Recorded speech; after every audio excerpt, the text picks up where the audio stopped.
Masih dalam pembahasan surah Al-Fatihah pada ayat yang kedua, Alhamdulillahi Rabbil Alamin. Sebelum sampai pada pemaknaan ayat ini, kita akan coba ingatkan kembali korelasi dengan ayat sebelumnya dan penamaan dengan surah Al-Fatihah. Seperti diketahui bahwa Al-Fatihah disebut dengan demikian mencakup beberapa makna yang sangat luas dan memiliki sifat yang istimewa. Al-Fatihah bisa berarti pembuka. Bila terkait dengan ayat-ayat Allah Subhanahu wa taala, maka ia dipahami sebagai pembuka dari firman Allah yang diturunkan pada Nabi Muhammad sallallahu alaihi wasallam sebagai mukjizat sekaligus wahyu yang menandai kerasulan Nabi Muhammad sallallahu alaihi wasallam. Jika dikaitkan pula dengan mushaf, yaitu susunannya yang kemudian kita bacakan sampai saat ini, tertulis di antara dua jilid, berisi firman Allah Subhanahu wa taala saat dibacakan, maka Al-Fatihah disebut demikian karena ia membuka surah pertama dalam mushaf. Dimulai dengan surah ini, dibuka dengan untayan-untayan di ayat ini, dan hingga diakhiri sampai dengan ke surah An-Nas. Namun demikian, Al-Fatihah Al-nya juga memiliki makna istighraq, sesuatu yang luas jangkauannya, menyeluruh sifat keistimewaannya. Disebut demikian seakan memberikan kesan dan pesan kepada kita bahwa al di sini menunjukkan sesuatu yang luas terkait dengan semua jenis kebaikan. Fatihah artinya pembuka, taknya sifat. Jadi kalau ingin dibukakan sifat-sifat kebaikan kepada kita di semua aspek kehidupan, baik dalam fisik kita yang sehat, baik dalam rizki kita, baik dalam kemuliaan hidup kita, baik dalam segala aktivitas yang kita lalui dari ujung kepala sampai ujung kaki, maka pelajarilah seluruh isi Al-Fatihah ini. Maka Anda akan mendapatkan bimbingan dan mendapatkan kemuliaan dari Allah Subhanahu wa taala yang akan membuka semua sifat-sifat kebaikan dalam hidup kita. Karena itulah surah Al-Fatihah juga disebut dengan surah Asy-Syafi yang memberikan nilai-nilai kemuliaan, kebaikan, pembuka pintu kesehatan bagi orang-orang yang diuji dengan penyakit. Asy-Syafi, Al-Kafi, sesuatu yang dicukupkan dengannya, yang menjangkau semua hal kebutuhan yang kita perlukan dalam kehidupan di dunia. Jadi kalau kita amalkan isinya, semua hal yang baik-baik dalam kehidupan kita di dunia sampai ke akhirat akan dibukakan oleh Allah Subhanahu wa taala. Apa yang Anda butuhkan? Apa yang Anda perlukan?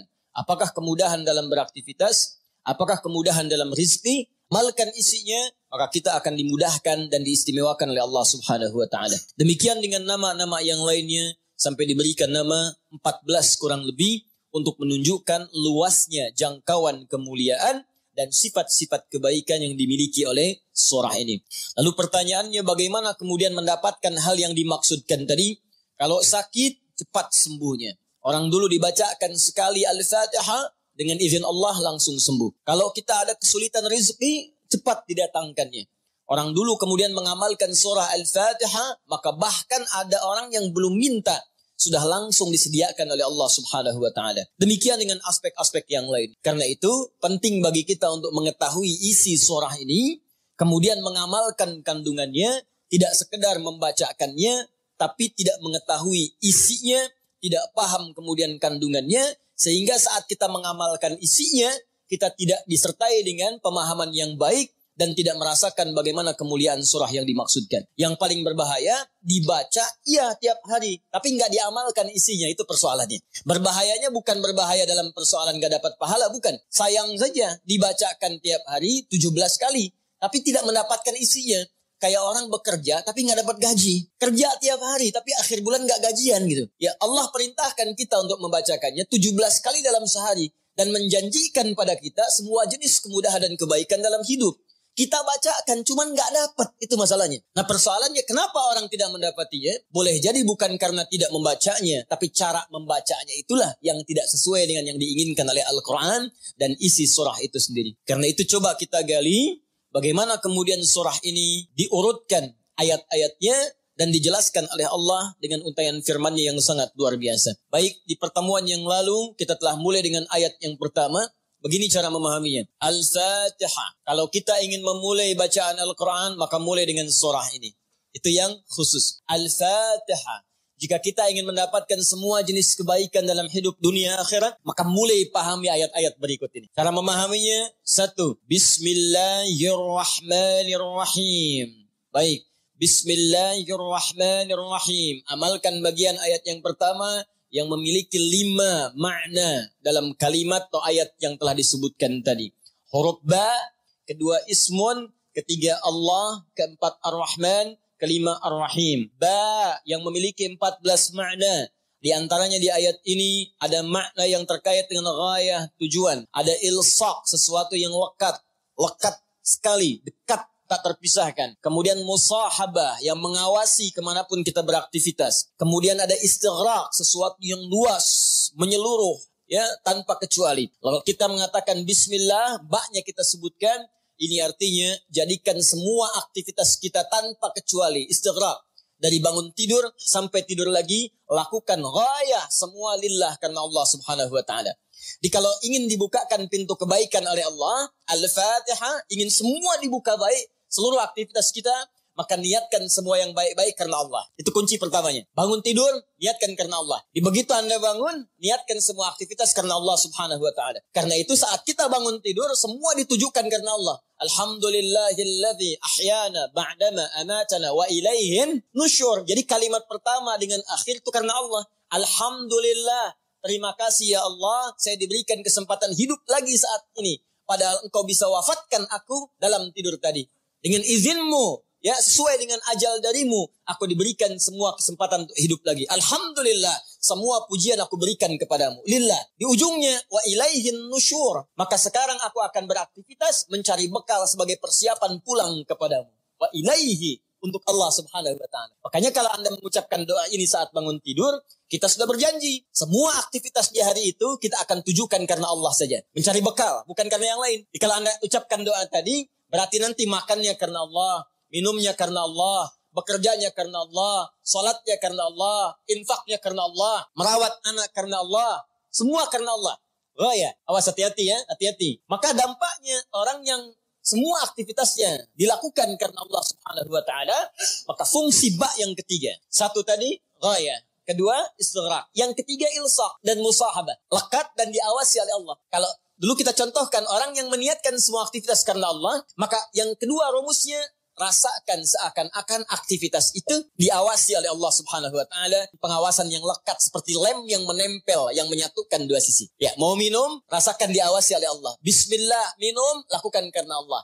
Maka mohon maaf, ketika minum Anda dikerjakan karena Allah dan merasa diawasi oleh Allah, ini kuncinya. Awas, ini kuncinya. Karena ada orang yang melakukan sesuatu karena Allah, tapi nggak merasa dilihat, nggak merasa diawasi. Saya tanya pada Anda, maaf ya, tadi saat sholat itu, sholatnya karena Allah bukan? Jawab aja, karena Allah bukan. Karena Allah. Baik, kalau sesuatu dikerjakan karena Allah, maka rumus keduanya, rasakan Allah mengawasi kita. Pertanyaan saya yang kedua, saat Anda sholat tadi, saya sholat, kita sholat, merasa nggak diawasi Allah? Merasa nggak dilihat Allah? Karena beda antara orang yang merasa diawasi dengan yang hanya mengerjakan saja, itu lain. Akan beda. Silahkan Anda bekerja, merasa diawasi. Anda akan serius dalam pekerjaan Anda. Mahasiswa yang sedang ujian, merasa diawasi. Itu akan fokus kepada soal. Susah, mau noleh kanan, khawatir. Ada CCTV. Mau noleh kiri juga khawatir. Karena terawasi. Dia akan fokus. Makanya orang sholat itu kalau benar-benar sholatnya merasa diawasi, dia fokus, gak akan nengok kanan kiri. Gak ada istilahnya ketika takbir Allahu Akbar, tangannya gak sedekap, tahiyatnya kok gerak-gerak ya. Atau bahkan saat sholat mikirkan yang lain. Allahu Akbar, tender ya Allah, tender. Allahu Akbar, WhatsApp belum dibalas. Allahu Akbar, status belum diupdate. Jadi kalau kita benar-benar merasakan diawasi Allah, bahkan kita pun akan belajar bagaimana cara membacakan bacaan dalam sholat supaya benar. Karena malu gitu. Malu baca Al-Fatihah, bacaan belum bagus. Dan merasa didengar Allah, kan malu. Anda bicara di depan saya, bicaranya nggak jelas. Anda sendiri sudah nggak enak.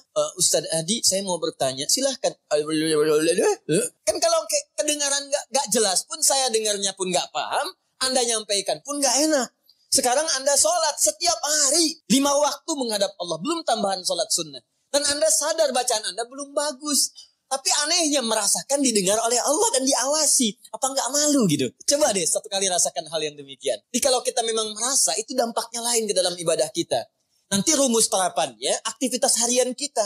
Ini minum ini pekerjaan sederhana. Tiap hari kita minum. Cuman ada beda ketika minum kita itu merasa dilihat Allah. Maka saya katakan di pertemuan lalu, mustahil Anda akan menyentuh minuman yang tidak disukai oleh Allah. Mustahil. Jangankan menyentuh yang dilarang Allah. Mau minum pakai tangan kiri pun rasanya nggak enak. Pasti Anda akan pindahkan itu kepada yang lebih baik. Paham sampai sini ya? Ya sama dengan proses begini. Mencari nafkah, bekerja, dari di jalan, dari baca, berpakaian. Kalau semua dikerjakan karena Allah, demi Allah saya katakan, mustahil dalam pekerjaan bisa mudah menyentuh yang diharamkan oleh Allah. Gak mungkin. Gak mungkin mau terima proyek yang haram. Itu mustahil. Mustahil ikutan tender yang haram. Mustahil. Mustahil menjerumuskan diri pada yang tidak disukai oleh Allah. Karena merasa disukai, dilihat Allah. Dan merasa diawasi. Jadi mustahil. Dusta itu mustahil. Bohong itu mustahil. Korupsi mustahil. Nyogok gak mungkin. Bukan karena perkara takut orang lihat. Karena Allah mengawasi kita. Makanya dulu sahabat tuh ketika diajarkan seperti itu. Bahkan anak-anak kecil.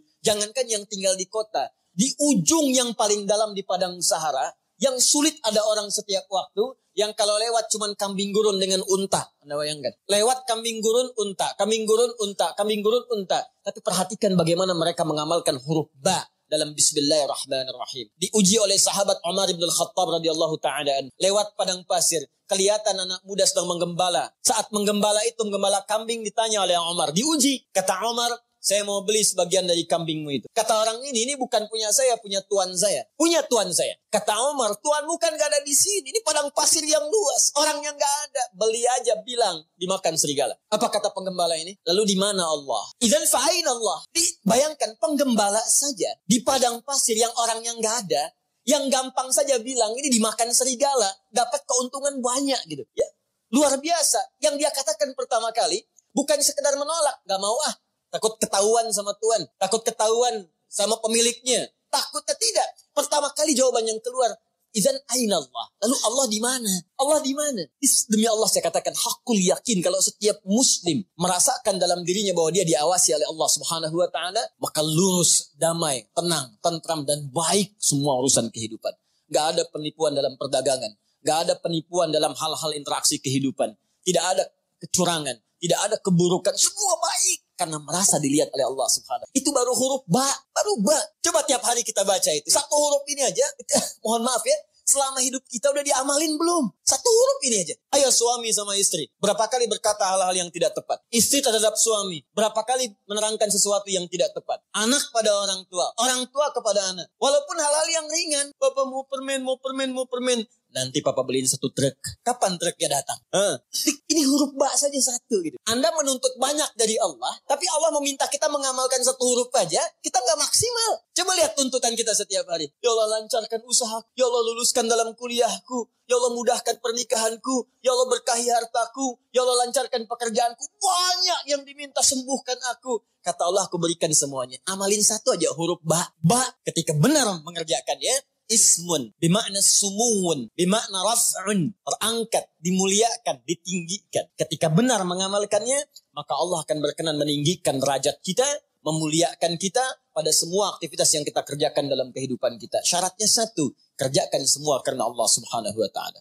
Allah, sifatul uluhiyah wal ubudiyah, al-ma'budu bil haqqi awal haqqil ma'bud. Bukan sekedar menunjukkan aktivitas karena Allah saja, tapi lekatkan dua sifat saat mengerjakan. Saya mau minum ya. Saya ucapkan bismillah. Bukan sekedar merasakan Allah mengawasi kita saja. Tapi rasakan yang mengawasi kita punya sifat uluhiyah. Sifat ketuhanan. Ini Tuhan saya. Allah. Gambarannya begini. Maaf ya. Gambarannya begini. Pimpinan saja. Pimpinan di kampus, rektor mengawasi ujian Anda. Anda serius. Pimpinan di kantor, mudir, direktur utama mengawasi Anda. Anda begitu serius. Pengawas saat Anda bekerja. Maaf. Di sekolah, di SD, di SMP, di SMA ada pengawas, maka semua guru-guru serius. Semua serius. Sekarang yang mengawasi kita bukan makhluk lagi. Pencipta rektor, pencipta direktur, pencipta kemudian pengawas, pencipta semuanya. Jauh di atas mereka semua. Maka orang-orang yang merasakan langsung Allah, Tuhan yang mengawasi saya, maka setidaknya keseriusan itu lebih bertambah daripada sebelumnya. Itu poinnya. Dirasakan saat Anda mengerjakan sesuatu, langsung Allah yang mengawasi saya. Bukan yang lain. Di saat bekerja rasakan Allah yang mengawasi saya. Saya nggak peduli ada manajer, nggak ada direktur, terserah. Ada supervisor, tidak ada supervisor, terserah. Yang penting Allah mengawasi saya. Itu poin pertama. Awas, ini perkaranya ringan nih. Ya, kelihatannya sedikit kecil, ringan. tapi dampaknya besar si Allah Subhanahu. Jika benar kita mengerjakannya dengan menuhankan Allah dan merasakan pengawasan Allah Subhanahu wa taala, maka nanti lihat dua terakhir di bagian penutup ayat tadi. Yang kedua, sifat ubudiyah. Ini yang sering gagal di sini. Haqqul ma'bud wal ma'budu bil haqq. Yang berhak untuk disembah dan yang disembah dengan yang sebenar-benarnya. Saya jelaskan di pertemuan yang lalu. Ya, siapa dia? Allah. Sifat dari nama Allah yang kedua adalah sifat yang menjadikan semua aktivitas kita niatkan sebagai ibadah karena Allah yang dipertuhankan tadi. Jadi kalau mau minum, bukan sekedar minum, niatkan karena Allah sebagai ibadah. Kalau mau makan, niatkan karena Allah sebagai ibadah. Mau berpakaian, niatkan karena Allah sebagai ibadah. Makanya orang-orang yang berpakaian yang niatnya ibadah, gak akan cari pakaian yang ngebuka aurat. Katanya karena Allah, tapi pakaiannya aurat terbuka. Coba akhwat deh yang di bawah. Bu, ya. Coba ada ibu lihat. Bismillahirrahmanirrahim. Pakainya memang bismillah, tapi rambutnya tersingkap. Jilbabnya nggak dikenakan gitu. Lalu di mana Allah pada saat mengucapkan bismillah itu? Kok bisa ke masjid pakai mukena ditutup, keluar dari situ pakai rok lagi? Ustadz lihat, tidak. Cuman ya gimana gitu. Ya, kebayang nggak? Pernah menemukan yang seperti itu? Tuh. Ya kok bisa gitu kan, di luar pakai rok, begitu masuk masjid kemudian ditutup semuanya. Kenapa Pak? Ibu kenapa ditutup? Mau sholat Pak. Terus kalau sholat ditutup, iya kenapa? Kan menghadap Allah. Lalu Allah itu cuma ada di masjid, Allah cuma ada di musola. Idzan fa'in Allah. Sholat itu kan melatih kita untuk merasa dekat dengan Allah. Makanya disebut sholat. Coba lihat sini. Fokus. Kelihatan nggak? Nggak. Nih sholat. As-salat. Lihat baik-baik ya. Fokus. Dikit saya terangkan agak panjang. Ini asal katanya. Kalau kita gali ke dasar-dasar yang paling awalnya. Ini nanti ada dari kata silatun. As-silah. Kata kerjanya dari wasala. Yasilu silatan. Wasalatan. Sesuatu yang tersambung erat. Sulit dipisahkan. Silah, sesuatu yang tersambung erat, sulit dipisahkan. Pernah dengar kata ini? Silaturahim. Ya, kami kumpul-kumpul saat ini untuk mengeratkan silaturahim. Silah itu sudah erat. Ya, silaturahim hubungan kasih sayang yang erat. Saking eratnya, jangankan saat kumpul, saat bubar pun masih tersambung hubungan itu. Di mana cirinya? Maaf, kesuksesan silaturahim itu bukan saat kumpul saling sapa, bukan. Kalau kumpul menyapa, wajar orangnya ada. Kalau kumpul tertawa, wajar orangnya pun ada. Silaturahim itu kalau ingin dilihat suksesnya saat pulang. Apakah dia masih mendoakan Anda? Apakah masih mengingatkan Anda dalam kebaikan? Akhi besok ta'lim ya. Akhi malam tahajud ya. Kemudian Anda doakan tanpa sepengetahuan dia. Ya Allah sayangi sahabat saya. Ya Allah kekalkan hubungan kami sampai dengan ke surga. Ya Allah jaga keluarga dia dalam kebaikan. Ya Allah sehatkan semua anggota keluarganya. Ya Allah jadikan kami bersaudara keluarga kami dengan keluarga dia. Itulah silaturahim. Silah hubungan yang erat yang tak terputuskan dan tidak tersekat oleh tempat dan keadaan serta waktu. Itu silah. Nah kalau kita ingin menjadikan latihan supaya kita terhubung dengan Allah. Kapanpun, dimanapun tanpa disekat oleh tempat dan waktu. Maka latihannya untuk mendekat kepada Allah disebut dengan sholat. Di sholat ini cara kita terhubung dengan Allah. Supaya saat terhubung itu bukan cuma di masjid. Nggak ada sekat tempat dimanapun tersambung dengan Allah. Dikeluar dari masjid, ingat Allah. Makanya orang yang jalannya keluar dari masjid ingat Allah. Maka jalannya pun jalan yang merasa diperhatikan oleh Allah. Nggak akan dia sombong. Dan nggak akan pernah tertukar sendal. Betul. Karena dia ingat Allah. Allahumma inni as'aluka min fadlik. Ya Allah, ya Allah. Tuh. Saya memohon semua kemuliaan darimu. Begitu keluar pakai sendal. Gak akan tertukar. Bismillahirrahmanirrahim. Bukan punya saya. Mirip. Ya Allah maaf. Pakai lagi. Jelas ya? Itu namanya. Karena itu orang mengatakan as-salah itu doa. Ad-doa. As-salatu ya doa. Pengertian fikih. Salat itu doa. Karena semua awal sampai akhirnya dalam salat kita baca doa. Tapi kenapa doa disebut salat? Karena saat berdoa kita tersambung dengan Allah subhanahu wa ta'ala. Itu poinnya. Makanya setiap orang berdoa itu nyambung dia dengan Allah. Ya Allah, ya Allah, ya Allah, nyambung. Karena itu di fikih disebut as-salat ya doa. Tapi asal maknanya sesuatu yang terhubung dengan Allah, hubungan yang sangat erat, tak terpisahkan waktu dan tempat. Makanya aneh kalau ada orang sholat ke masjid, dari mulai rok mini, kemudian pakai mukena ditutup, keluar masjid dibuka lagi. Itu artinya gak nyambung. Gak nyambung. Sama dengan ikhwan. Ke masjid antum ini, Nyembah Allah, fokus, khusyuk. Keluar dari masjid, maksiat lagi. Nggak nyambung. Ada yang salah itu. Jadi aneh kan, menuntut banyak kepada Allah, tapi hak-hak Allah nggak dipenuhi. Dan jangan sekat ibadah itu dalam konteks ritual saja. Bukan sekedar sholat, bukan. Sholat itu latihan. Bukan sekedar baca Al-Quran. Karena ibadah yang baik itu akan meluaskan aura ibadahnya di luar konteks dalam penuraian yang ritual itu. Di selesai ritual, keluar masih ingat Allah. Coba buka Quran surah keempat, ayat 103. Perhatikan bagaimana Allah menjelaskan keutamaan apa yang dikerjakan setelah sholat. Tadi yang saya terangkan maknanya. فَإِذَا قَضَيْتُمُ الصَّلَاةَ Maka jika engkau telah selesai mengerjakan sholat, fadhkurullah. Maka sholat yang benar itu saat dikerjakan akan mengingatkan engkau dengan Allah. Maka ingatlah Allah. Qiyaman saat berdiri. Jadi kalau orang benar sholatnya, selesai sholat berdiri yang diingatnya Allah. Wa qu'udan, duduk. Anda ke musola di kantor, balik dari ke musola, balik lagi ke meja, duduk di kursi. Depan komputer, duduk sambil ngetik, fadhkurullah, ingat Allah. Bukan sekedar subhanallah, subhanallah, subhanallah. Sambil ngerjain proyek, astagfirullah, astagfirullah, astagfirullah. Dicek oleh supervisor, di komputernya astagfirullah semua.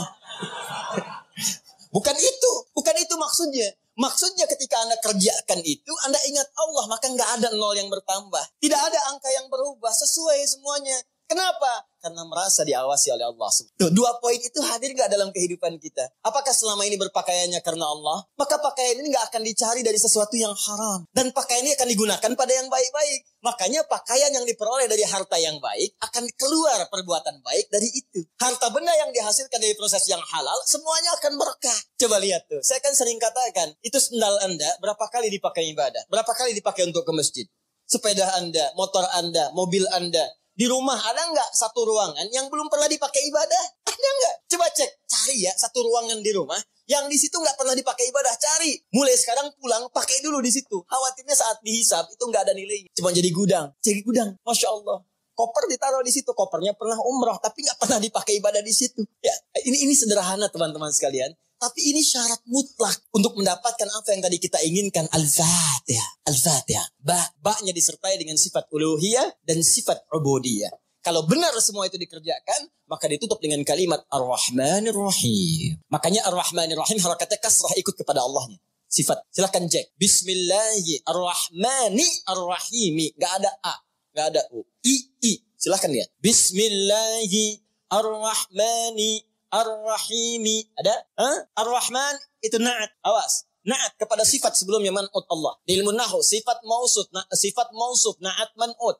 Siapa yang disifati? Allah. Siapa yang diman'uti? Allah. Di na'atnya Ar-Rahman. Sifatnya Ar-Rahman. Mausufnya Allah. Dan sifat mausuf gak terpisahkan. Paham? Tidak. Gak bisa dipisahkan. Yang disifati dengan sifatnya. Yang disifati itu Allah. Sifatnya Ar-Rahman. Plus Ar-Rahim, sifat dengan yang disifati nggak bisa dipisahkan. Sifat Ar-Rahman nggak terpisahkan dengan Allah. Jadi kalau ingin mendapatkan sifat Rahman, maka amalkan sifat dalam lafaz Allah yang tadi disebutkan. Ingin mendapatkan kemuliaan dalam Rahman, maka amalkan 2 sifat yang melekat pada kalimat Allah. Uluhiyah, kemudian ubudiyah. Pertuhankan Allah dan lakukan semua pekerjaan sebagai ibadah. Maka semua urusan dunia yang baik-baik, Allah buka. Sifat Allah yang memberikan semua kemuliaan dunia disebut dengan Rahman. Nanti, semua yang kita kerjakan karena ibadah punya bekal akhirat. Bismillahirrahmanirrahim. Minum. Alhamdulillah. Contoh. Nah, dituliskan ini. Karena diucapkan Bismillahirrahmanirrahim, ada kemudahan, berkah, memberikan kekuatan dunia. Tapi poin terbesarnya, begitu disebutkan Bismillahirrahmanirrahim, dituliskan pahala akhiratnya. 10 poin. Maka saat pulang ke akhirat nanti, dibukalah semua hasil pekerjaan dunia kita yang jadi ibadah. Sifat Allah yang memberikan kepada kita balasan dari akhir pahala tadi, disebut dengan Rahim namanya. Makanya semua pekerjaan yang tidak disebutkan nama Allah di dalamnya, maka dia kehilangan poin pahalanya. Sifat Rahim tidak akan pernah diberikan pada hamba yang tidak mendulang pahala dalam beraktivitas saat di dunia. Langsung di sini. Karena itu tolong jangan sampai dunianya banyak, akhiratnya nestapa nanti. Jangan sampai dunianya kaya, akhiratnya fakir. Coba saya tanya deh di sini. Pilih mana? Kaya dunia, fakir akhirat, atau fakir dunia, kaya akhirat? Benar. Benar, cepat. Perwakilan ibu-ibu. Biasanya ibu-ibu lebih cepat. Bu, ada saingan di sini. Ya, kaya dunia, kaya akhirat. Rabbana atina fid dunya wa fil akhirati wa qina adzabannar. Itu poinnya. Jadi kerjakan semua karena Allah. Ini kelihatan ringan, tapi kalau diamalkan akan ada perbedaan dalam kualitas kehidupan kita.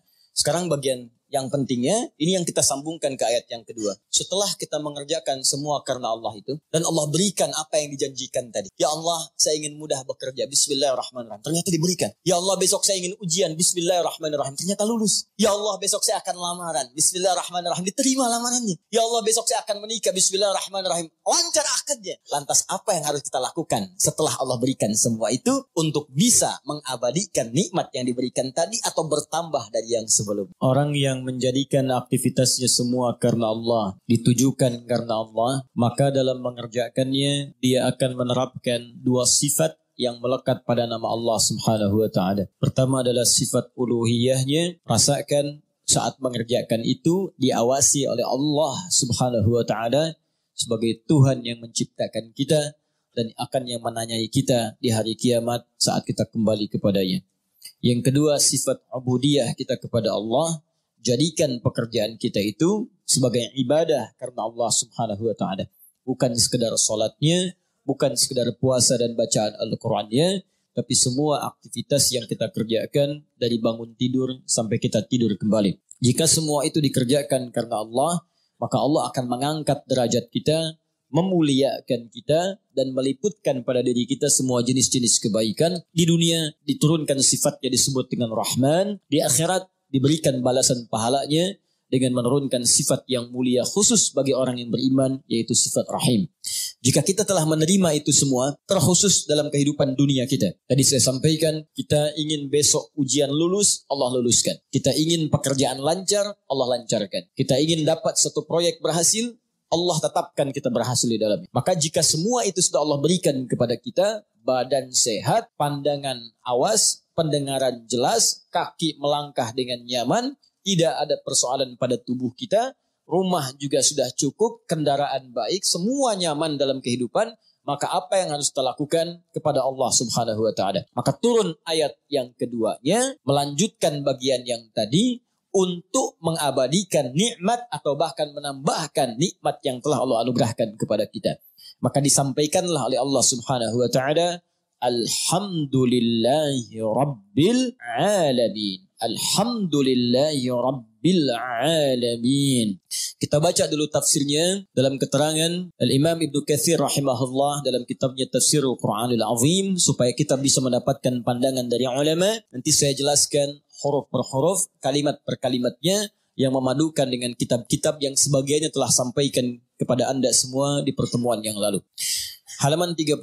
Alhamdulillahi Rabbil Alamin. Firman Allah Subhanahu wa taala, Alhamdulillahi Rabbil Alamin. Saya bacakan dulu kitabnya. Al-Qurra'us Sab'ah ala dhammid dal fi qawlihi Alhamdulillah. Semua para pembaca dalam riwayat yang 7. Jadi ada 7 riwayat dikenal dengan bacaan mutawatir. Ya, sab'ah qira'ah al-mutawatirah. Ya, 7 jenis bacaan ini bacaan yang diterima, ingat ya, diterima oleh seluruh lapisan umat Islam, yang tersambung sanadnya, ya, beritanya, informasinya, pengajarannya ke Rasulullah sallallahu alaihi wasallam, terima dari malaikat Jibril alaihi salam, bersumber dari Allah Subhanahu wa taala. 7 jenis ini dibaca pada bacaan Al-Qur'an, juga dibacakan sah dalam salat, ya, dibacakan sah dalam salat. Ya, misal kita dalam bacaan Al-Fatihah ada ayat, nanti kita akan baca Maliki yaumiddin. Ya, Maliki yaumiddin. Maliki yaumiddin. Maliki bisa dibaca panjang,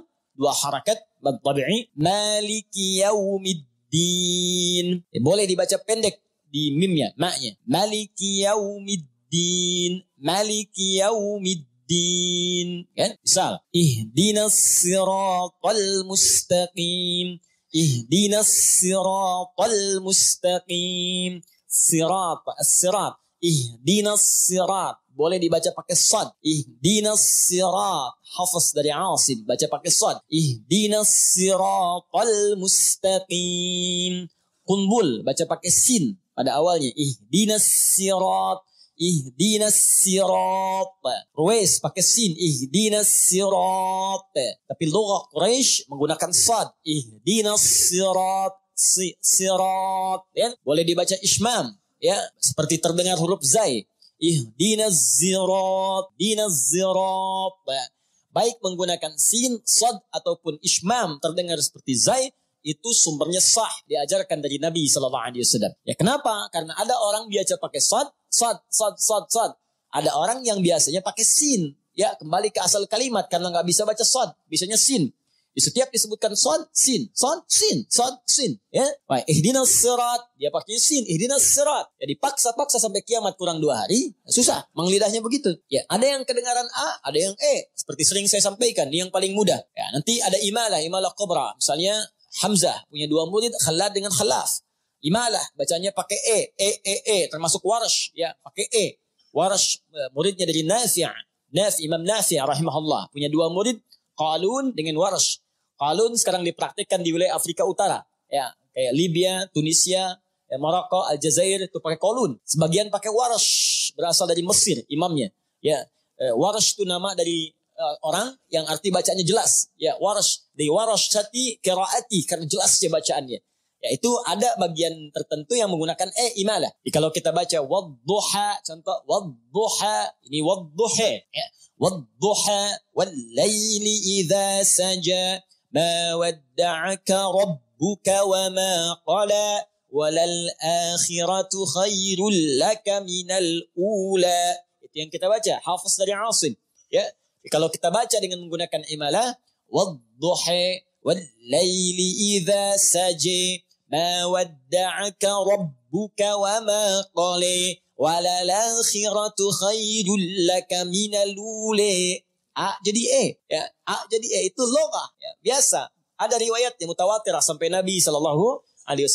Apakah maknanya berubah? Tidak. Karena ada penduduk tertentu di wilayah-wilayah Arab itu yang kalau dibacakan A, dia E bilangnya. Lahja itu. Karena E saja penggunaan kesehariannya menggunakan E. Ya, kaifa halu, kaifa halik. Ya, ana, ani, anta, inti. Madrasah. Ya, mungkin Betawi dari situ belajarnya. Ya. Fudus ada ente. Nah, itu dari sana. Sekarang bagian Syria, Palestina sebelah sana, Irak, Mosul sana itu pakai E, imalah banyak. Karena itu riwayat menggunakan E. Karena mereka terbiasa dengan itu. Jadi kalau dipaksa-paksa pakai A pun susah. Ya, itu biasa normal. Dalam tipologi kita pun kalau kita kemudian lihat wilayah kita, ya, coba teman-teman misalnya lihat wilayah di Indonesia dari sisi antropologisnya, dari sisi geologisnya, geografisnya, lihat, ya, itu akan memengaruhi di mana kita tinggal, maka alam akan membentuk cara kita berbicara. Orang dekat dengan pantai suaranya cenderung keras. Ya, cenderung keras karena bersaing dengan ombak. Oh, gitu ya. Ngobrol cuma 2 meter, kedengar 500 meter sana. Ya. Orang di hutan, ya kadang-kadang kencang juga suaranya. Makanya jangan heran kalau ketemu orang-orang dari pantai datang kemudian ke tempat Anda. Itu biasa kencang, gak apa-apa. Gak apa-apa, itu memang biasanya. Nanti lama-lama dia akan menyesuaikan. Ya beda, di Sunda saja lain. Anda ke Banten, ke Cianjur, Sukabumi, bahasanya beda. Ya, Cirebon dengan Serang itu akan lain. Sundanya akan berbeda. Ya, Mangga, Wilujeng Sumping, Sukabumi, Cianjur. Ya, ketemu ke Banten akan lain lagi. Ya, datang, naon. Misalkan, makanya penjajah itu ke Banten, nggak betah dia, baru datang udah pulang. Naon siakan dia kadek koing. Udah pulang dia, pergi. Nggak akan bertahan. Ya, beda kalau ke daerah-daerah lain akan agak beda gitu kan. Nah, jadi itu biasa. Nah, A dengan E juga ditemukan. Misal saudara kita yang di Medan ke E-nya itu kan fasih, terlihat jelas. Ya, jelas sekali. Sepeda. Ayo kita main ke Bandung. Nanti kamu berhenti di terminal Cicaheum. Ya, itu biasa. Tapi kan sepeda dengan sepeda, barangnya sama. Ya kan? Beli sepeda. Oh, ini sepeda. Bukan sepeda. Barangnya sama. Bungkus. Jadi, ya, sama wadduha dengan wadduha. Bacaannya berbeda tapi maknanya sama. Nah, ini boleh dibaca dalam salat juga tapi menyesuaikan dengan bacaan masyhur di penduduknya. Jangan karena ingin menunjukkan saya baru tahu qiraat, saya hafal qiraat sab'ah dibaca depan orang yang enggak biasa. Itu cari masalah. Datang ke Bekasi, pulang dari Mekah saya belajar. Saya udah hafal nih Warsh. Masya Allah, praktek di Bekasi. Wadduha. Ketawa orang belakang. Anda dibilang salah ini imam bid'ah kadang-kadang keluar.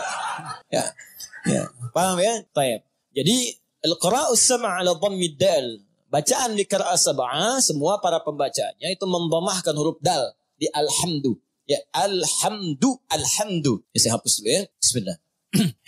Hapus dengan menggunakan bismillah. Allahumma shalli ala sayyidina. Udah 5 tahun kajian di sini nih.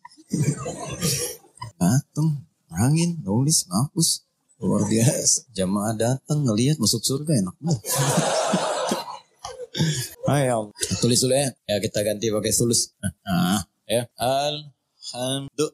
Ini khat sulus namanya. Ya ada diwani, ada sulusi, ada naskhi. Ya, yang terbaru saka namanya. Khat saka hoyong.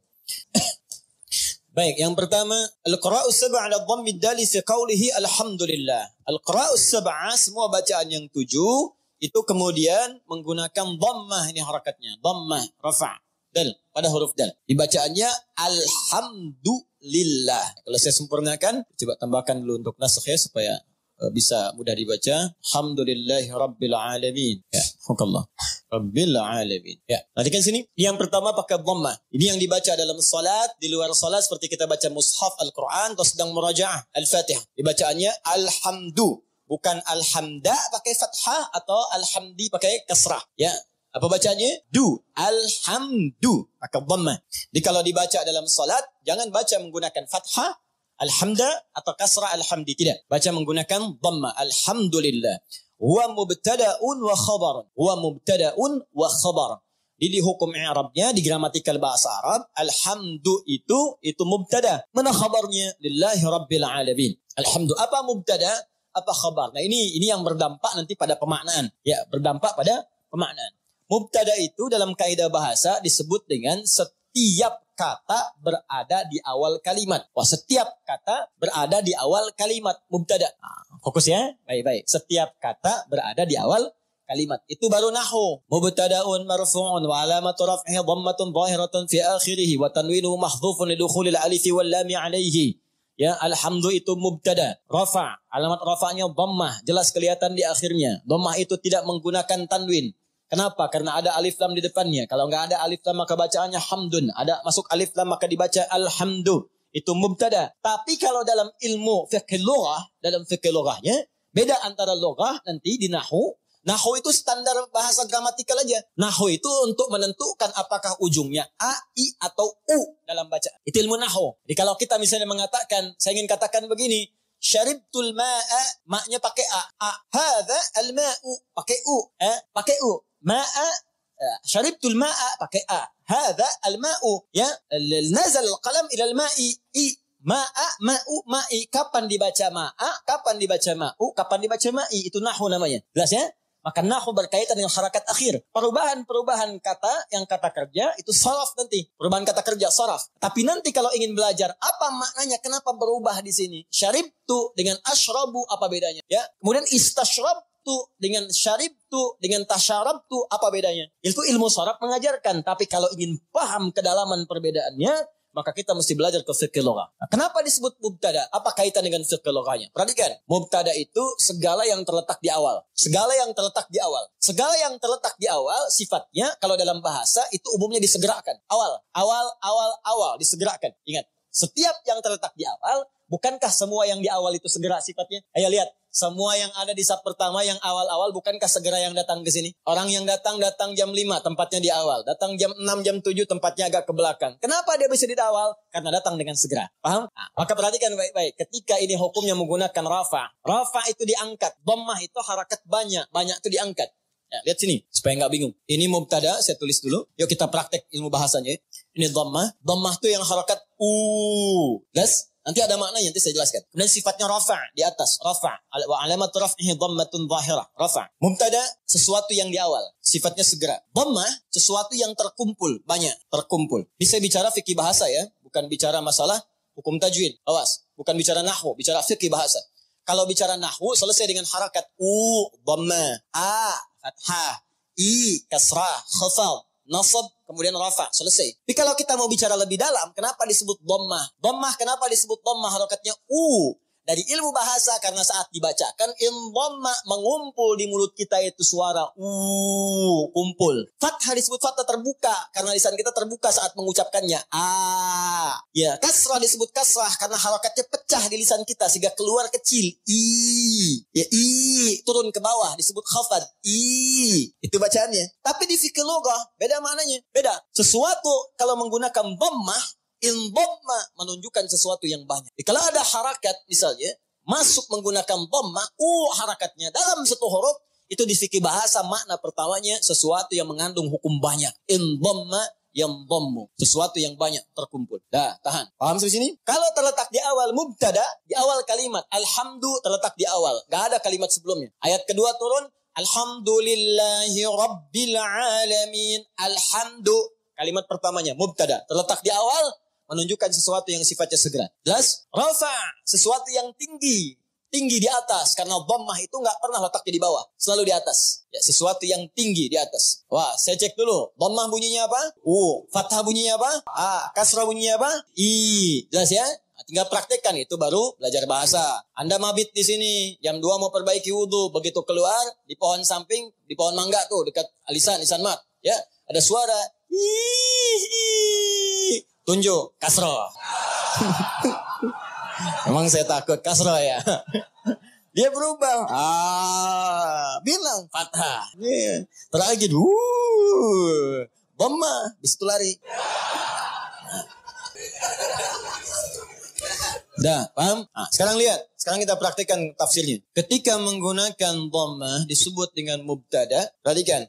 Alhamdu sifatnya mubtada, hukumnya disegerakan. Maka kalau Anda sedang mendapatkan nikmat dari Allah Subhanahu wa taala, Rahman, nikmat sehat, nikmat rizki, harta benda, nikmat keluarga, nikmat kenyamanan hidup, maka bersegeralah untuk memuji Allah Subhanahu wa taala. Syukur kepadanya. Maka Anda ucapkan alhamdu. Sifatnya disegerakan untuk kita menjadikan sifat syukur kita kepada Allah setelah menerima nikmat. Ini hukum umum. Bukankah Anda kalau saya berikan sesuatu, Anda seketika mengucapkan ucapan, apa ucapannya? Terima kasih. Ya, saya berikan sesuatu. Anda ucapkan pada siapa? Terima kasih. Ya kan? Anda terima, Anda ucapkan, saya kasih, Anda terima. Begitu saya berikan, terima kasih. Ya kan? Terima kasih Ustaz. Sekarang Allah berikan pada kita. Allah berikan pada saya, Allah berikan pada Anda, Allah berikan pada kita. Nikmat, kebutuhan, rizki, segalanya. Setelah kita menerima itu, apa yang harus kita lakukan? Maka Allah ajarkan kepada kita. Alhamdulillah. Cepat segera. Jangan tunda, jangan diakhirkan. Begitu terima, syukur pada Allah. Alhamdulillah. Alhamdulillah. Jelas di sini? Makanya kalimat alhamdulillah ini, itu dalam bacaan tafsir bisa dibaca dengan A. Bisa dibaca dengan A. Untuk menegaskan. Dari mana taunya Ustaz? Teruskan bacaan. Wa ruwiya an Sufyan ibn Uyainah wa Ru'bah ibn al-Ajjaj annahuma qala alhamdulillahi bin nasbi wa huwa ala idmari fi'lin. Sufyan ibn Uyainah, kemudian juga Ru'bah bin al-Ajjaj, keduanya ahli tentunya dalam bidang qiraat, ya, keduanya menyampaikan riwayat bacaan dengan fathah. Tapi riwayat ini untuk tafsir. Ingat, bukan untuk bacaan dalam salat. Boleh dibaca dengan fathah, tapi bukan dalam salat. Ingat, dalam tafsir untuk menegaskan perintah segera bersyukur kepada Allah ketika menerima nikmat. Kenapa dibaca alhamdulillah? Untuk menunjukkan kalimat perintah sebelumnya yang ditiadakan untuk memudahkan bacaan kita. Asal kalimatnya kalau kita turunkan, qulu, perintah dari Allah. Qulu. Katakan oleh kalian semua. Alhamdulillah, alhamdulillah. Cuman kalimat ini yang nggak muncul. Ya, Allah tidak menurunkan kalimat ini karena sudah dipahami oleh orang Arab. Orang Arab paham. Dari mana pahamnya? Karena menggunakan dhammah. Dhammah ini sifat segera. Di sifat segera itu nggak dikasih tahu pun sudah paham harus segera bersyukur. Cuman kita ini yang bukan orang Arab kadang nggak ngerti kenapa mesti dhammah. Maka dijelaskan oleh dua ulama tadi. Kenapa pakai dhammah? Karena asal perintah itu untuk bersyukur sifatnya perintah. Kalau mau dimunculkan dalam tafsir ada kalimat sebelumnya qulu. Kalau dapat anugerah dari Allah, cepat minimal katakan. Cepat syukuri. Kalau orang Arab gak perlu itu lagi. Makanya ketika Quran diturunkan dengan bahasa Arab, tidak menggunakan kata qulu lagi. Saking pahamnya orang Arab dengan itu. Cukup dengan kalimat, Alhamdulillahi Rabbil Alamin. Paham? Maka kalimat yang pertama, ini perintah dari Allah Subhanahu Wa Ta'ala. Kalau sudah mendapatkan nikmat yang tadi, nikmat diberi, nikmat sehat, nikmat rizki, nikmat macam-macam, maka adab yang pertama dari kita terhadap Allah Subhanahu Wa Ta'ala, berterima kasihlah kepada Allah Subhanahu wa taala dengan semua nikmat yang telah diberikan itu. Kalimat pertama yang kita ucapkan, segera bersyukur kepada Allah dengan kalimat alhamdulillahi rabbil alamin. Maka kalau ada sesuatu kita dapatkan, adab yang pertama, saya tulis ya. Adabnya nanti ada 3. 1, ucapkan kalimat tahmid. Awas, nanti ada kaitan nih dengan penambahan nikmat. Anak lulus ujian, alhamdulillahi rabbil alamin. Ya, proyek dapat, alhamdulillahi rabbil alamin. Ya, dapat tempat pertama, alhamdulillahi rabbil alamin. Dagangan habis, Habis, di luar dagangan habis. Alhamdulillahirrabbilalamin. Ya, ta'lim lancar. Alhamdulillahirrabbilalamin. Dapat traktiran teman. Alhamdulillahirrabbilalamin. Dapat tumpangan pulang. Alhamdulillahirrabbilalamin. Alhamdulillah. Adab yang pertama. Jadi sudah adab. Antum aja manusia ngasih langsung terima kasih. Masa Allah ngasih tiap hari kita ucapkan gak ucapkan Alhamdulillah. Itu adab pertama. Awas hati-hati.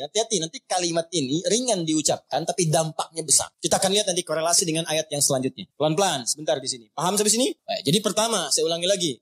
Saat kita kemudian mendapatkan semua anugerah dari Allah berupa nilai-nilai kebaikan, maka adab yang pertama bersyukurlah kepada Allah dengan mengucapkan apa? Alhamdulillahi Rabbil Alamin. Baik, adab yang kedua. Fokus. Perhatikan baik-baik. Bukankah di kalimat Alhamdulillah ini ada alif lam? Ingat ya? Ada apa? Alif lam. Saya sering katakan kepada kita semuanya, pada diri saya, pada Anda, pada kita semua. Alif lam pada umumnya terbagi dua bagian, dua fungsi. Masih ingat? Satu, ma'rifah. Lam ta'rif. Menunjukkan sesuatu yang khusus. Yang kedua, istighraq. Alif lam al-istighraq. Menunjukkan sesuatu yang sifatnya luas, menyeluruh. Semua, segala, tanpa kecuali. Ta'rif. Qalamun, spidol, pena, pulpen, qalamun, al-qalam, yang ini bukan yang lain. Sabburatun, papan tulis. As-sabburah, papan tulis yang ini khusus bukan yang lain. Sayyaratun, mobil, banyak di luar kendaraan. As-sayyarah, pakai alif lam, yang itu bukan yang lain.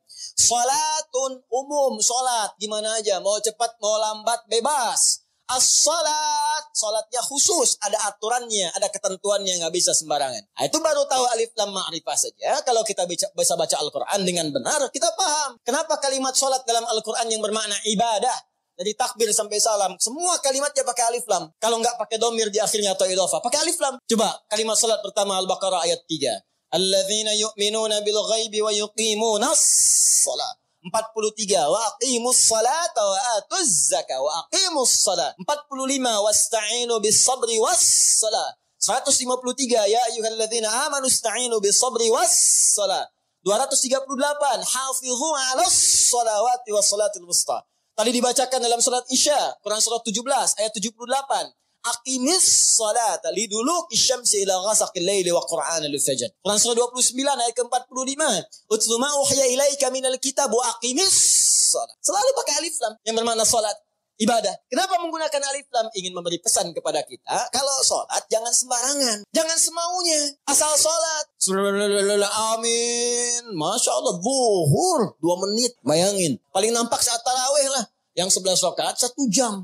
Yang 23, ada yang 7 menit. Kok cepet amat sih? Amat aja gak cepet-cepet. Lancar tiap tahun diulang-ulang, masa belum lancar juga? Lancar sih iya. Tapi kan Nabi juga gak begitu, John. Ada aturannya, ada tumaninahnya, kan? Ada ketenangannya. Kamu gak tumaninah? Wah, tumaninah sedang sholat sendiri tuh, paling belakang perempuan. Bukan itu. Tenang. Bacaan nyaman, fasihnya, kan ada harakatnya, ada tajwidnya, ada sifatnya, ada makhrajnya, ada ketenangannya, ada doanya. Itu aturan, pakai alif lam, ya. Itu ma'rifah. Istighraq menunjuk pada yang luas tanpa ada kecualinya. Semua dicakup dan semua yang terdapat, tidak ada satu pun tersisa untuk yang lain. Semua tercakup. Nah, dua-duanya ini kita bisa terapkan dalam hukum kalimat alhamdulillah. Yang pertama, alhamdulillah. Kalau Anda ingin mengucapkan terima kasih, syukur kepada Allah Subhanahu wa taala, maka khususkan semua syukur itu hanya milik Allah saja. Jangan mengambil bagian darinya. Jadi kalau sudah merasakan semua karena Allah, ini kan yang ngasih Anda selamat Allah. Yang ngasih anak Anda lulus bisa hafal Quran itu Allah. Yang bisa menjadikan Anda sukses dalam pekerjaan Allah. Kalau nggak berkehendak nggak bisa. Anda kerja sampai bertahun-tahun, sampai banting tulang, banting kepala, banting kaki, banting apapun. Semua dibanting. Kalau Allah nggak berkehendak, nggak akan jadi. Dan kita sadar karena Allah. Maka dari itu ketika kita mendapatkan adab pertamanya, bersyukur terima kasih pada Allah. Khususkan pada Allah. Jangan ngambil bagian dari situ. Karena kita meyakini apa yang kita dapatkan semua sumbernya dari Allah. Paham? Makanya jangan melibatkan diri kita. Ini adab keduanya. Jangan melibatkan diri kita saat kita ingin bersyukur dan mengucapkan terima kasih kepada Allah atas nikmat yang diterima. Contoh, Bu, ya. Ya karena ibu kan gak langsung di sini, ibu ada di bawah. Dan bisa teman-teman yang bergabung, ini kami khusus orang atas untuk ikhwan, laki-laki. Ya, jangan ada yang pakai cadar di sini, ingat. Ya. Awas, begitu dibuka kumisan, tidak. Ini untuk ikhwan. Ya, bawa akhwat. Ada bagian khusus. Coba deh ibu atau antum, ikhwan ya. Sering kemudian mengantar anak, ujiannya bagus, hafal Al-Quran, bagus. Pernah sering ada yang berucap begini, Masya Allah, ukhti, luar biasa ya anaknya bisa hafal Quran. Ya Allah akhi, Masya Allah luar biasa, nilai antum sempurna. Akhi, Masya Allah pekerjaan antum luar biasa bagus, beda dengan yang lain-lain sebelumnya. Pernah ada orang kadang menguji seperti itu. Nah, saat muncul kalimat itu sadari, ini titipan dari Allah. Barangkali ada yang belum kita syukuri. Kita belum sempat terima kasih nih sama Allah nih. Atau diuji. Sadar nggak bahwa itu tuh pemberian Allah. Kalau Allah berkehendak bukan anak kita yang hafal, anak orang lain. Cuma dititipkan pada anak kita untuk menguji apakah kita ini mampu nggak bersyukur kepada Allah. Mampu nggak menyerahkan urusan kita kepada Allah. Sadar nggak bahwa Allah yang kasih. Makanya orang tua yang baik ketika mendapati anaknya hafal Al-Quran misal. Juara pertama di sekolahnya. Dipuji oleh orang lain. Gurunya bahkan mengatakan, ibu Masya Allah anaknya luar biasa, pintar, cepat pahamnya. Alhamdulillahirrabbilalamin. Ini semua karena Allah subhanahu wa ta'ala. Tapi kalau sudah mengucapkan itu, hukum alif lam ma'rifah berlaku. Khususkan hanya pada Allah. Kita jangan ngambil bagian dari situ. Kalau ngambil bagiannya, maka berkurang sifat pujian. Ibu Masya Allah anaknya luar biasa bu, cepat pahamnya. Hafalan Qurannya sempurna. Yang lain 2 tahun, dia 2 bulan dah hafal. Masya Allah. Alhamdulillahirrabbilalamin. Semua karena Allah subhanahu wa ta'ala. Ya memang saya juga tiap hari sih masih saya dampingi. Terus malam didoain. Tahajud, sujud. Kalau itu mau bisa begitu. Habis tuh. Jelas ya. Jadi jangan ambil bagian dari situ. Jadi kalau sudah al pakai alif lam, gak ada. Walaupun meskipun, walau demikian itu hilang. Ya. Ada ikhwan misalnya kadar Allah sakit, di rumah sakit. Hari pertama udah lebih baik. Ditanya sering lupa nih kalimat begini. Gimana akhi? Alhamdulillah lebih baik. Ya walaupun udah gak usah. Ya walaupun sedikit lagi. Udah gak usah pakai walaupun. Meskipun walau demikian. Itu udah hilang. Karena udah ada alif lam. Jelas ya? Udah ada alif lam. Ini tuh kayak sederhana beneran deh. Beneran saya serius. Ya ba satu huruf cuman maknanya dalam. Alif lam. Ya alif lam cuman al dibacanya. Tiap hari al itu banyak. Tapi yang ini tuh beda dengan yang lain. Anda boleh gunakan al pada yang lain. Tapi al melekat pada alhamdulillah beda. Lain dengan al pukat, lain dengan al kalin. Lain dengan al yang lainnya. Beda. Jadi al di sini khusus. Ketika disebutkan al di sini. Lekatkan semuanya karena Allah. Gak usah campuri pakai yang lain-lain. Makanya setan itu sering menggerakkan di hati kita pada sisi nafsu. Supaya itu dikurangi. Jadi nilai pahalanya berkurang. Bukan cuma nilai pahala. Nanti saya sebutkan kalimat yang lainnya. Begitu nanti yang ini sempurna. Turun nanti pernyataan dari Allah subhanahu wa ta'ala. Begitu benar. Akan datang lagi yang lebih besar dibanding yang sebelum. Datang. Meningkat lagi. Ini yang paling dahsyat. Tapi hukum yang kedua ini mesti berlaku. Jadi begitu ada pujian, ada apapun. Ucapkan apa? Alhamdulillahirrabbilalamin. Tutup bagian diri kita yang ingin maju ke depan. Sudah. Tapi... Kenapa tapi Pak? Tapi semua ini dari Allah. Tidak ada peran saya sedikit pun di sini. Jelas sampai sini? Taib.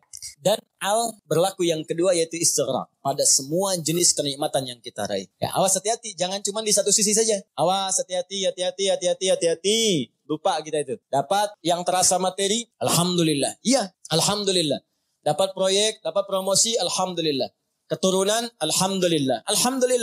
Tapi lupa, bukankah mata ini kadang dirawat oleh Allah untuk tidak sakit? Berapa kali bersyukur dengan nikmat mata ini? Berapa kali bersyukur dengan nikmat telinga yang jelas terdengar? Berapa kali bersyukur dengan nikmat kaki yang bisa melangkah? Anda berharap-harap hebat dapat proyek segala rupa, diuji oleh Allah, sakit kaki aja, nggak bisa berangkat kerja, hilang tuh. Jutaan, ratusan ribu, sekian, sakit, hilang. Cuman kaki aja satu, kena duri aja. Ya, dah. Telinga nggak berfungsi sedikit. Pusing, cap. Mata, kena gangguan. Proyek gak bisa kelihatan, susah. Berapa kali kita bersyukur dengan semua nikmat? Kadang kita bersyukur dengan segala hal yang kita dambakan dan belum kita pegang. Tapi kita lupa dengan semua nikmat yang telah anugerahkan. Allah anugerahkan pada kita dan melekat pada jasad kita. Maka dari itu dipaksa kita untuk mengucapkan kalimat ini setiap selesai salat. Supaya ingat banyak nikmat yang telah Allah berikan pada kita. Walaupun kita berharap-harap yang lain yang belum tentu kita butuhkan. Kalau bahasa yang lainnya mungkin, ini nikmat banyak yang kamu butuhkan, saya berikan. Itu aja belum disyukuri, kamu minta yang lain. Itu aja belum mampu nyukurin. Kenapa minta yang lain? Yang belum tentu kita butuh. Belum tentu kita perlukan. Makanya setelah kita subhanallah, ba'da salat, apa yang diucapkan? Alhamdulillah. Supaya sadar. Telah banyak nikmat yang kita peroleh, yang kadang kita menuntut banyak hal yang belum tentu kita butuhkan, tapi kita telah mendapatkan limpahan rahmat yang telah kita perlukan selama hidup kita. Jelas? Bagian terakhir, adab yang ketiga. Ini adab pertama, ucapkan tahmid. Ya, satu. Adab yang kedua, jangan mengambil bagian atau kita bisa tegaskan dengan kalimat tujukan khusus kepada Allah, khusus kepada Allah. Jadi jangan mengambil bagian dari tahmid kita itu. Saya naikkan ke atas sebagai adab kepada Allah. Dalam semua nikmat yang Allah berikan kepada kita. Baik terasa ataupun yang belum terasakan. Ya, yang terasa sifatnya ini. Yang kita dapati dalam kehidupan kita. Yang belum terasakan, yang kadang-kadang kita ikhtiar baru kita peroleh. Jangan bedakan semuanya. Semua setiap kita dapati, alhamdulillah.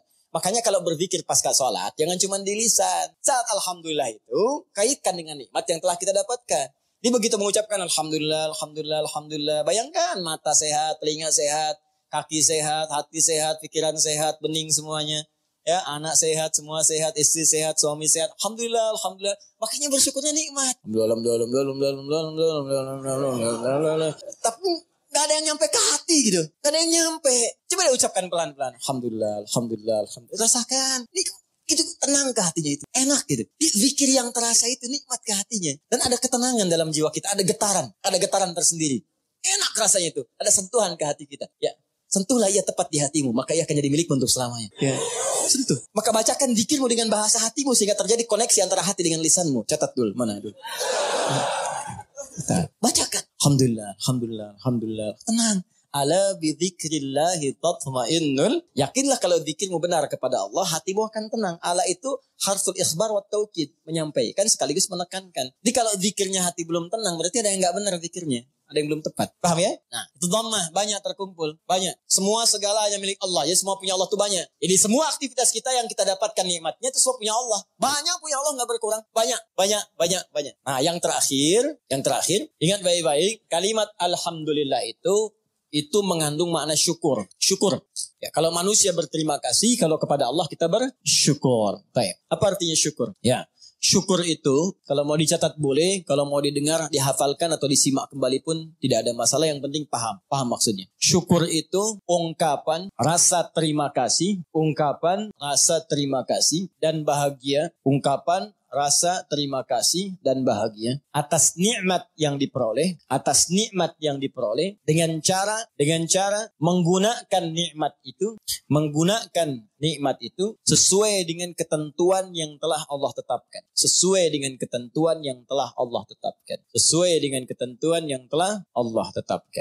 Sudah? Baik. Ungkapan terima kasih atau bahagia atas nikmat yang diperoleh dengan cara menggunakan nikmat itu sesuai dengan ketentuan yang telah Allah tetapkan. Baik. Awas.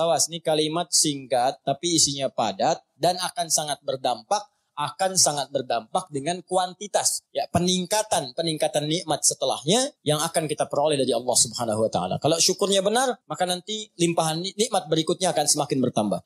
Perhatikan baik-baik. Awas, ini bagian ketiga ini yang sering gagal. Di syukur ini, adab pertamanya alhamdulillah, betul. Begitu menerima, alhamdulillah. Adab keduanya, tujukan semua karena Allah. Tapi di adab yang ketiga, ini yang paling penting dan tidak sedikit orang gagal di sini. Jangan cukupkan syukur pada kalimat alhamdulillah. Tapi optimalkan nikmat yang diraih itu sesuai fungsinya yang telah Allah tetapkan. Misal, Allah kasih pada kita nikmat sehat di mata, melihat jelas. Kita bisa bedakan objek. Ini laki-laki, ini perempuan. Ini peci putih, ini peci yang hijau. Ini peci biru, ini peci yang hitam. Bahkan yang paling nikmat, paling besar, kita bisa membedakan nikmat hak dan batil. Nikmat halal dan haram. Ini halal, itu haram. Baik, ini hak, ini batil. Jujur itu hak, dusta itu batil. Mencari dengan yang benar itu hak, korupsi itu haram, batil. Itu nikmat luar biasa. Ini tayangan yang hak, ini yang batil. Baik, ketika kita dapatkan semua nikmat itu, maka syukuri. Maka cara mensyukurinya, gunakan mata ini, nikmat mata, untuk melihat sesuai dengan apa yang telah Allah tetapkan. Apa fungsi mata yang telah Allah tetapkan? Bukan sekedar melihat. Saya sering sampaikan, dalam Al-Quran, fungsi mata itu bukan sekedar melihat. Untuk manusia diikat dengan kalimat melihat yang baik-baik. Bahkan tegas kalimat Qurannya, palingkan ketika yang dilihat itu tidak baik menurut Allah. Ini nggak baik nih, palingkan. Di mana ditemukannya? Quran surah ke-24 An-Nur. Ayat berapa Ustaz? Ayat 30 untuk laki-laki. Apakah perempuan ikut? Ikut. Bahkan harus. Ayat 31-nya perempuan. Bahkan iman kita dipertaruhkan di situ. Qul lil mu'minina yaghuddu min absarihim. Katakan pada pria-pria yang masih merasa punya iman. Kalau nggak punya iman, ya nggak masalah. Karena imannya nggak ada, maka nggak ada rem dalam dirinya. Karena iman nggak ada, maka nggak ada petunjuk pada hatinya. Di hati itu ada iman. Kata Allah, kalau hatinya ada iman, maka iman itu akan merambat ke seluruh anggota tubuhnya. Saat dia naik ke mata, yaghuddu min absarihim, maka imannya akan menunjukkan apa yang harus dilihat oleh matanya. Ketika yang dilihat itu tidak benar menurut imannya, maka dia akan palingkan dari pandangan itu. Nah, jadi kalau ingin mensyukuri nikmat mata, pakai mata ini untuk melihat yang benar-benar, yang baik-baik menurut Allah. Itu tandanya kita bersyukur dengan nikmat. Dan tanda yang kedua, iman kita masih ada, masih kuat. Jadi kalau kita mengatakan alhamdulillah, alhamdulillah, alhamdulillah nikmat mata, tapi mata dipakai pada yang tidak benar, itu bukan syukur namanya. Apalagi pas diucapkan, pas dilihat yang nggak benar. Gambar apa ini? Ini nggak benar nih gambar nih. Alhamdulillah. Nah, alhamdulillah pandangan pertama, selanjutnya kan nggak boleh. Kalimatul haq lebih hal batil. Ya, kalimatnya benar, cuma ditempatkan di tempat yang salah. Paham? Jadi coba cek deh. Katanya alhamdulillah, tapi mata masih dipakai pada yang tidak baik. Berapa kali Anda melihat gambar yang tidak tepat saat membuka status? Saat mengupdate status? Saat melihat browsing, searching, berita di internet? Saat membuka handphone? Berapa kali iklan tampil? Kemudian mata kita bisa mengelak dengan cepat. Pindahkan pandangan, pindahkan pandangan. Itu baru satu. Belum telinga. Nikmat telinga, gunakan telinga sesuai dengan fungsi yang telah Allah tetapkan. Kata Allah, jangan dengar yang tidak baik. Ya ayyuhalladzina amanu, hai orang-orang masih merasa punya iman, la yaghtab ba'dukum ba'dha, jangan dengarkan gibah, jangan bergibah, jangan dengarkan gibah. Jangan bikin acara gibah, jangan jadi pelaku gibah. Sekarang dikemas jadi acara TV. Itu yang repot, gibah. Ya, bikin situ tulisan. Memang kadang-kadang gini, kalau maksiat itu jangan dikemas-kemas. Semakin dikemas kelihatannya semakin bagus. Dijualnya jadi menarik. Bikin aja title yang langsung tunjukkan pada tingkat maksiat. Ya, di kalau ada tayangan-tayangan gosip, langsung antum sebarkan berita. Tayangan gibah. Gitu aja. Sebarin untuk yang lain, share. Tayangan gibah. Terus turunkan ayat Quran di bawahnya. Khusus bagi orang Islam. Islam saja supaya nggak jadi tersangka nanti. Gampang. Udah. Paham ya? Ini gitu aja. Nanti hilang sendiri. Ya, jadi dan jangan jadi pelakunya. Katanya muslim, tapi jadi pelaku gibah. Aneh. Jelas ya? Iman kita dipertaruhkan di situ. Tuh, itu baru mata ke telinga, belum ke lisan. Ya lisan pakai untuk apa? Bicara yang benar. Makanya Nabi itu mengikat dua saja. Maaf, man kana yu'minu, iman lagi tuh. Man kana yu'minu billahi wal yaumil akhir falyaqul khairan aw liyasmut. Siapa yang masih merasa beriman pada Allah dan hari akhir. Kenapa ada hari akhir? Menunjukkan hisab. Dihisab. Wafat dihisab. Itu penegas tuh. Jadi kalau melanggar ketentuan ini, maaf berarti iman bermasalah. Yang kedua merasa ringan saat dihisab. Falyaqul khairan, katakan yang baik-baik. Jadi kalau masih punya iman, yang enggak baik itu akan dikatakan. Apa yang enggak baik? Banyak dusta. Wailulil mukadzibin, celaka para pendusta. Dusta tuh enggak baik. Kalau dusta akan celaka. Gibah, ya celaan, makian, perselisihan, enggak baik. Makanya kalau Anda rajin ikut taklim tapi rajin berselisih, ada yang aneh tuh. Aneh. Katanya taklim, katanya mendekat pada Al-Qur'an, katanya ingin praktekkan Al-Qur'an, tapi melanggar isi Qur'an. Aneh. Anda belajar di mana? Quran mana yang Anda praktekkan?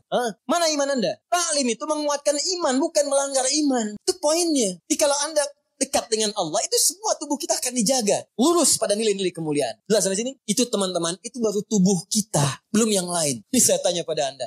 Ya, mulai dari pakaian, alas kaki, rumah, ya, kendaraan. Pertanyaan saya, berapa nikmat yang telah kita peroleh, yang telah kita gunakan sesuai fungsi yang telah Allah tetapkan kepada kita? Makanya pelajari dulu sebelum meminta kepada Allah. Ya Allah, berikan aku anugerah rumah. Apa fungsi rumah menurut Allah dan Rasulnya? Turunkan. Ada fungsi rumah untuk berzikir.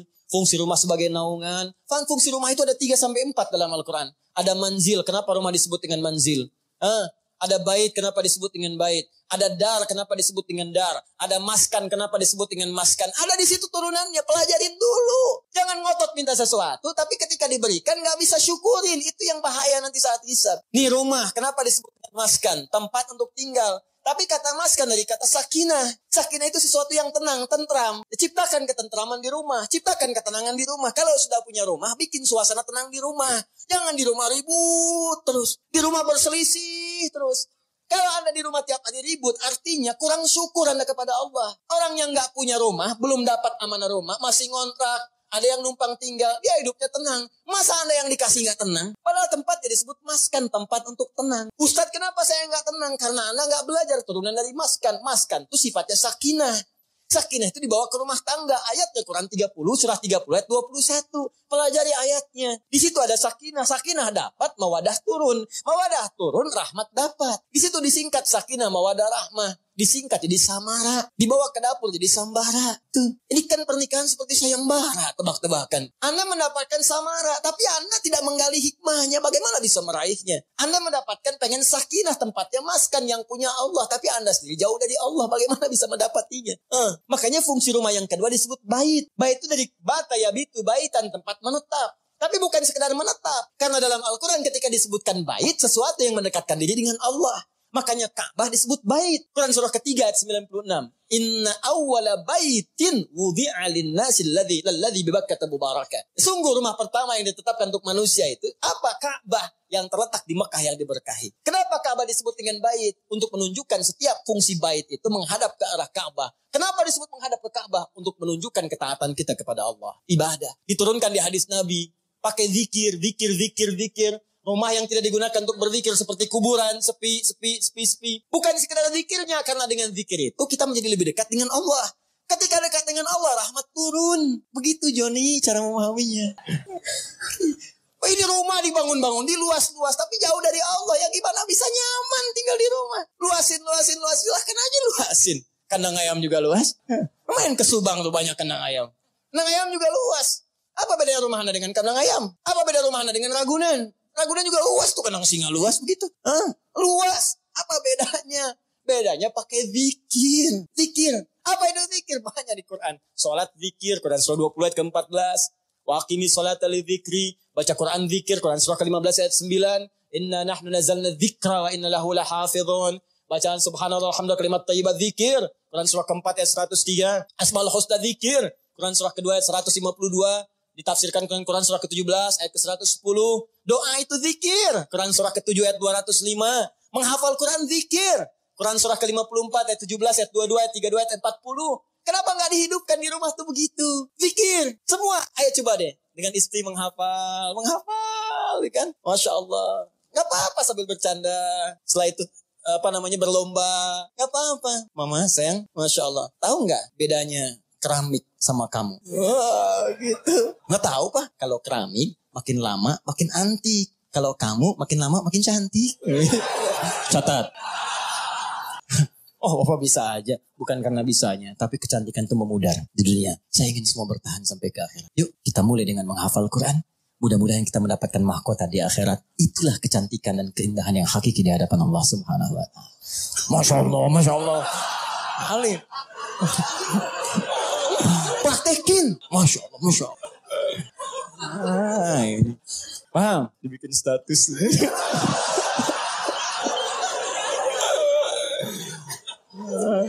Aduh. Dunia ada aja.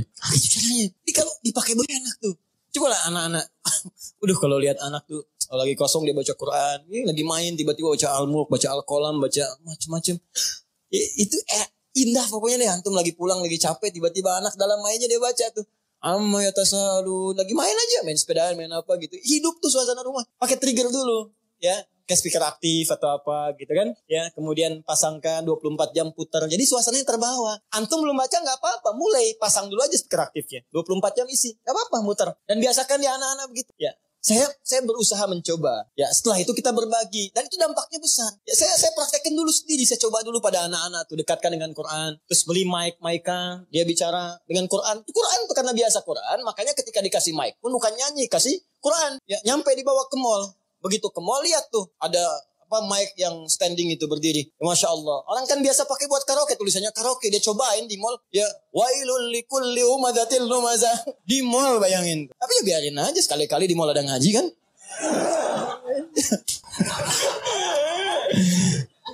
Tapi ya begitu gitu.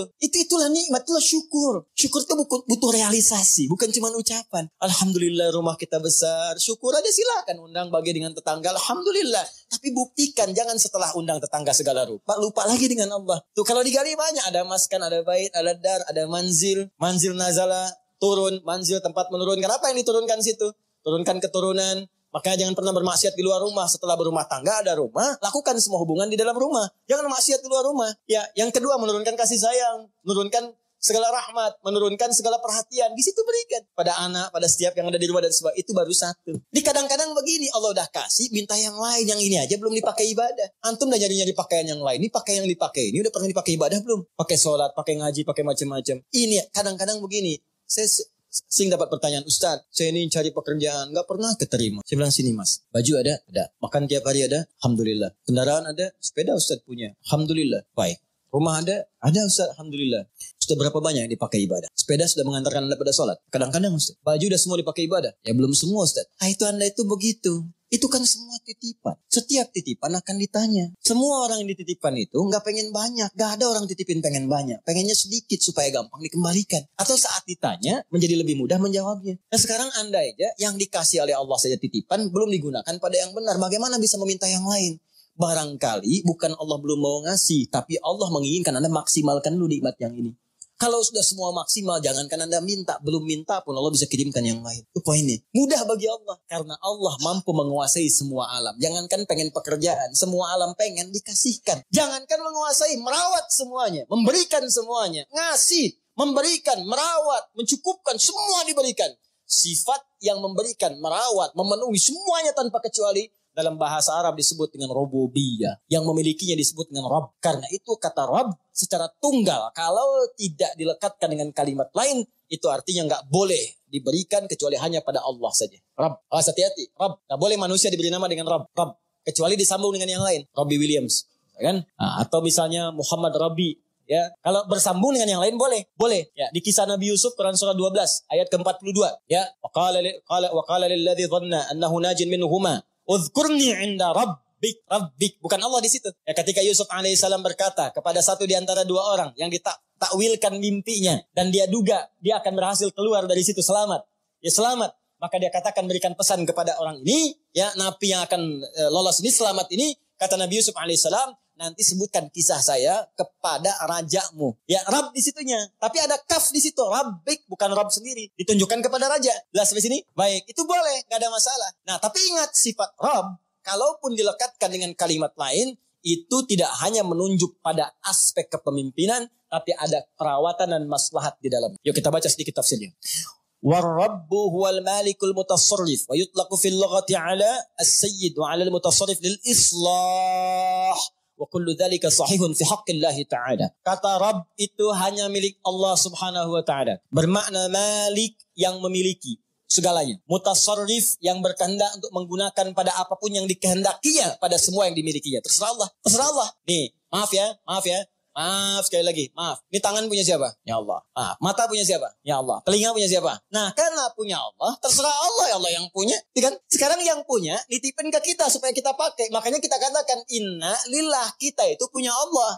Inna lillahi, kita semua punya Allah. Wa inna ilaihi raji'un. Karena kita punya Allah, besok lusa kita pulang kepada Allah. Karena kita punya Allah, mata punya Allah, telinga punya Allah, tangan punya Allah, terserah Allah. Maka Allah bikin aturan. Karena kamu punya saya yang ciptakan. Nih cara menggunakan semua jasad dalam tubuhmu. Pakai sesuai petunjuk pemiliknya. Tangan gunakan begini, mata gunakan begini. Makanya kalau tangan dipakai maksiat, Allah marah yang punya. Wasariq wasariqatu faqtu aydiyahuma. Kata Allah, tangan, saya kan suruh gunakan yang baik. Kenapa dipakai mencuri? Daripada pakai mencuri, potong aja tangannya. Yang punya marah. Saya punya motor. Motor saya titipkan pada Anda. Saya bilang pakai motor ya. Pakai yang baik-baik. Buat taklim, buat cari nafkah. Anda pakai motor buat maksiat. Rampok orang pakai motor itu. Saya marah nggak? Marah. Motor Anda tabrak-tabrak. Bemper pengok. Spion hilang. Itu kan? Semua habis. Marah nggak saya? Marah. Ini tubuh kita punya Allah dipakai maksiat. Ya wajar Allah marah. Perangkat hidup punya Allah dipakai maksiat. Ya wajar Allah marah. Malikul mutasarrif. Makanya kata yang memiliki dan mengatur semuanya sesuai dengan kehendaknya itu Rabb. Kalau kalimat itu diambil untuk sifat keteladanan kepada makhluk misal manusia, maka tambahkan kalimat lain. Rabbul Bait yang merawat rumah. Ya, Rabbud Daulah yang merawat pemerintahan. Kenapa disebut Rabb? Supaya dengan perawatan itu memberikan maslahat. Makanya para pemimpin baik di rumah tangga ataupun aspek yang lebih luas lagi, kalau dia memimpin tapi tidak mengarahkan pada yang lebih baik, besar pertanggungjawabannya di hadapan Allah Subhanahu wa ta'ala. Tinggi. Awas, hati-hati. Hati-hati. Dan itu berat di hadapan Allah Subhanahu wa ta'ala. Nah, kita tutup kalimatnya. Alhamdulillahi Rabbil Alam. Kata Allah, kenapa menggunakan kata Rabb? Rabb itu sifat memberi tanpa batas, sifat merawat dengan sempurna. kalau engkau bersyukur kepadaku, menggunakan semua nikmat yang telah aku berikan sesuai dengan perintahku dan fungsinya, maka aku akan tambahkan lagi bagi kalian. Tambahkan lagi. Dan aku akan rawat kalian beserta nikmat-nikmat itu, sehingga semua nikmat terpakai dalam hidup kalian. Itu yang disebut dengan berkah. Dapat gaji 100 ribu, semuanya tergunakan dalam manfaat. Kan ada orang dapat 1 miliar sebulan, tapi nggak ada manfaatnya, habis. 100 juta 3 hari habis. 200 juta sepekan habis, tapi manfaatnya nggak kerasa. Aduh, kadang-kadang kasihan banget. Dapat gaji 100 juta, sepekan habis. Pakai nonton burung, pakai nonton kuda doang. Kuda lewat tuh, bayar 20 juta, cuma lihat kuda doang. Masya Allah, pakai ini, pakai itu. Jalan sini, dia sini gak menikmati. Kalau berkah gak apa-apa, makin banyak makin berkah. Banyak beri orang lagi, beri lagi, sedekah lagi, berkah gak apa-apa. Ya, pilih mana? Sedikit tapi berkah atau banyak tapi berkah? Banyak tapi berkah. Banyak berkah. Ya. Berangkat umrah, berangkat haji, sedekah, infak, ini banyak berkah, banyak. Alhamdulillah, gak apa-apa. Tapi sering terjadi, banyak dikumpul-kumpul, dia sendiri gak merasakan itu. Dan yang paling dahsyat itu, kadang berkelahi dengan orang, yang dipegang aja di tabungannya belum habis. Itu sekarang banyak orang aneh itu. Banyak orang aneh. Beneran, serius saya. Banyak orang aneh. Kalau Anda cek, kekayaannya luar biasa. Miliaran, triliunan, dan sebagainya. Tapi masih mengharapkan yang lain, itu aja belum kepake buat dia. Bawa uang aja 1 miliar, masuk ke restoran, makan, mau makan apa situ? Itu aja belum habis. Sudah pengen makan aspal, makan hutan, makan ini, makan itu. Allahu Akbar. Apa mau dimakan? Kasihan saya. Kasihan bener. Hidupnya kasihan. Dikumpul-kumpul kepake enggak. Mati aja. Udah selesai itu. Jadi cuma mewariskan masalah. Dan kalau enggak berkah, celaka. Begitu dia meninggal, orang rebutan. Anak cucunya rebutan. Saling tembak, saling bunuh. Meninggal. Enggak ada yang dapet. Kan sering saya bilang kayak 2 orang rebutan mobil. Dua-duanya meninggal. Mobilnya cuma ketawa. Paham ya? Nah, maka kalau kita benar menggunakannya, sifat rububiyah itu muncul. Allah akan merawat. Maksudnya menjadikan semua nikmat yang Allah berikan pada kita berkah. Kepake semua, kepake. Ada manfaat. Berkah itu ziyadatul khair, nilai kebaikannya bertambah. Nah, kemudian sifat Allah untuk memberikan tambahan itu dialihkan, diuraikan pada kita dengan melimpah. Tambah. Kata Allah, jangankan rumahmu yang kecil itu, semua alam saja tanpa batas saya bisa rawat. Jangankan kau minta yang sedikit, minta semua alam pun aku berikan karena aku Rabbul Alam. Karena itu sifat lillah, alhamdulillahi, harakatnya. Kemudian sifat yang kedua ikut Rabbi, bukan Rabbu. Rabbi, i-nya menunjuk kepada Allah tadi. Seperti Bismillahirrahmani. Ya, Rahmani, i ke Allah. Maka Rabbi ke Allah. Rabbil alamina. Kata Allah, akulah Tuhan yang merawat, yang menguasai semua alam. Alam saja sudah jamak bentuknya. Alam, jamak. Alamin, jam'ul jamak. Jamak dari semua jamak. Jadi kalau ada yang banyak, semua yang banyak itu aku kuasai kata Allah. Manusia sedikit. Kalau kau mau minta, aku berikan. Apa yang kamu ingin? Kalau kamu ingin aku rawat. Jangankan kamu. Semua alam aja aku rawat, apalagi cuma kamu. Jelas ya? Maka dari itu, pada ayat yang ketiganya, Allah turunkan kemudian ayat yang sangat indah untuk menerapkan kaidah di ayat yang kedua ini. Perhatikan baik-baik. Kalau Anda benar-benar bersyukur kepadaku, kata Allah, menggunakan nikmat dengan baik, sesuai peruntukanku, aku akan tambahkan kepadamu, aku akan rawat nikmatmu, bahkan apapun yang kamu minta, walaupun sepenuh alam, aku akan berikan jika engkau itu butuhkan. Karena aku penguasa, pemilik, dan pengatur semua alam tanpa kecuali. Maka turun Quran surah ke-14 ayat ke-7 di kaidah ini. La in syakartum la azidannakum. Kalau engkau bersyukur kepadaku, la azidannakum. Maka aku akan tambahkan kepadamu. Masih ingat teman-teman sekalian? Kalimat alhamdulillahirrabbilalamin. Bukankah kalimat syukur? Syukur atas apa? Nikmat. Nikmat yang kita peroleh. Di mana nikmatnya? Di kalimat ayat pertama. Bismillahirrahman. Rahman nikmat dunia. Rahim nikmat akhirat. Saat mendapatkan nikmat dunia, alhamdulillah. Begitu kita alhamdulillah, benar alhamdulillahnya, Allah tambahkan rahmannya. Syukur lagi, Allah tambahkan rahimnya. Pahala tambah lagi. Rahmannya tambah. Lipatkan lagi. Sekarang motor, besok mobil. Sekarang mobil, besok bis. Sekarang bis, besok kereta. Nambah. Karena itu ketika Anda alhamdulillahirrabbilalamin, maka Rahman dan Rahim Allah akan tambahkan. Rahman dunia, Rahim dalam urusan akhirat. Karena itulah pada ayat selanjutnya turun lagi kalimat Ar-Rahmanir Rahim. Untuk menegaskan ketika Anda benar bersyukur kepada Allah, maka sifat Rahman dan Rahim berupa pemberian Allah akan terus dilimpahkan kepada kita. Dan itu janji Allah dalam kalimat la in syakartum azidan. Maka selesai pembahasan 2 ayat sekaligus, ayat yang kedua dan ayat yang ketiga. Sekarang pertanyaannya, kalau ada orang yang tidak bersyukur dengan semua itu dan dia merasa itu punya dia, seperti Qarun pernah dicontohkan dalam masa-masa yang lampau. Sekarang muncul lagi Qarun milenial misalnya. Ya, Qarun kekinian. Maka penting kita ingatkan ada ancaman yang berlaku dalam Al-Quran dan penegasan tentang apa yang terjadi jika seseorang merasa memiliki bukan sebagai titipan yang harus tingkatkan syukurnya kepada Allah Subhanahu wa taala. Itu nanti yang kita bahas di pertemuan berikutnya dengan turunnya ayat yang keempat, Maliki Yaumiddin.